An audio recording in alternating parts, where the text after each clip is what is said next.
David got there, man, I tell you, this is something else, man.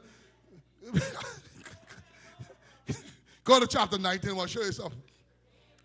Go to chapter 19. This thing getting good. You see, this getting good. When David got there, guess who the first person came to meet David? Go to chapter 19. I want to show you something. I tell you, when you come to church, you better get ready to learn a whole lot here. When David got there, one of the first persons that came to meet David was Mephibosheth. And he came wearing some dirty old clothes, didn't shave, because he already heard that Absalom was defeated. He already heard that now, so he dressed the part. Let's go to chapter 19, verse 24. Let's get in the spirit. Let's get in the spirit. Let's get in the spirit. And Mephibosheth, the son of Saul, came down to meet the king. And he had neither dressed his feet, he didn't put on no shoe, nor trim his beard, nor wash his clothes, for the day the king departed until the day he came again. And it came to pass, when he was come to Jerusalem to meet the king, that the king said unto him, wherefore wentest not thou with me? Why you didn't come with me? After all I did for you. Why you didn't come? Guess what Mephibosheth did? He told, keep on reading, he told David another story.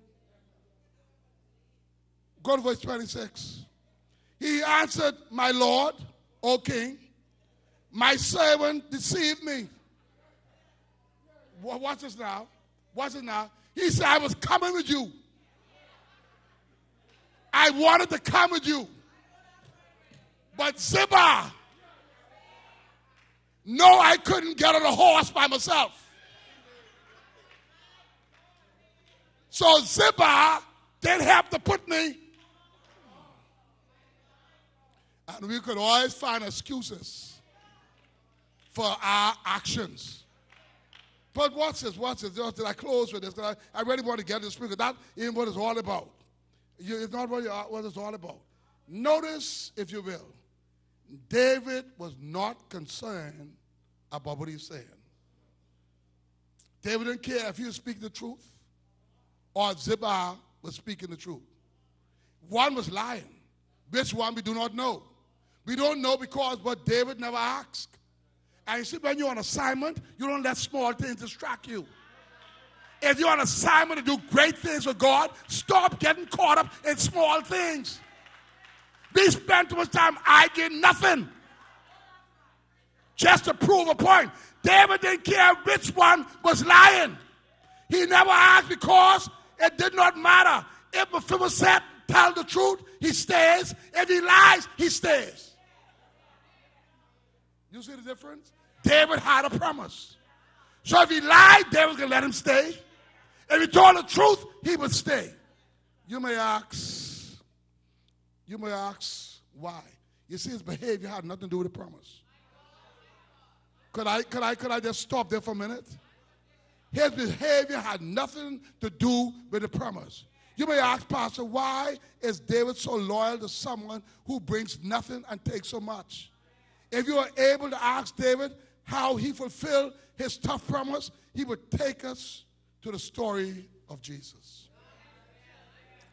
You see, God sets the standard for covenant-keeping people. Your standard is different. Oh, Jesus, I just have 10 persons just now. 10 persons God help just now.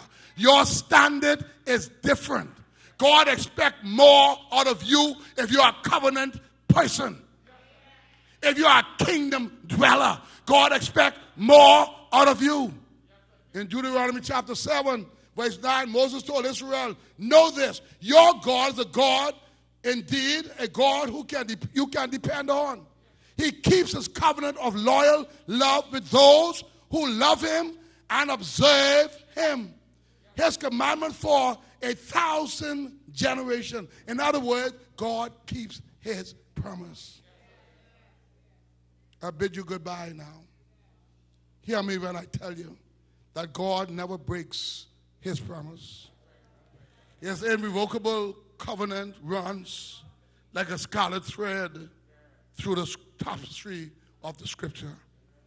He promised, nor never again will all light be cut off by water or flood. He then gave him a sign as a covenant and a form of a rainbow. He promised Abraham that counting the stars and counting the sun would be an equal challenge. In other words, he told Abraham his seeds would be like the stars in the sky. Could I tell you, God takes promises seriously and seals them dramatically. Consider the case of Hosea. 700 years before the birth of Christ, God commanded Hosea to marry a prostitute named Gomer. Hosea obeyed God. Soon after the marriage, Gomer abandoned him and went to a life of whoredom. That's all she knew. That's all she knew. She only knew how to be a woman of the night.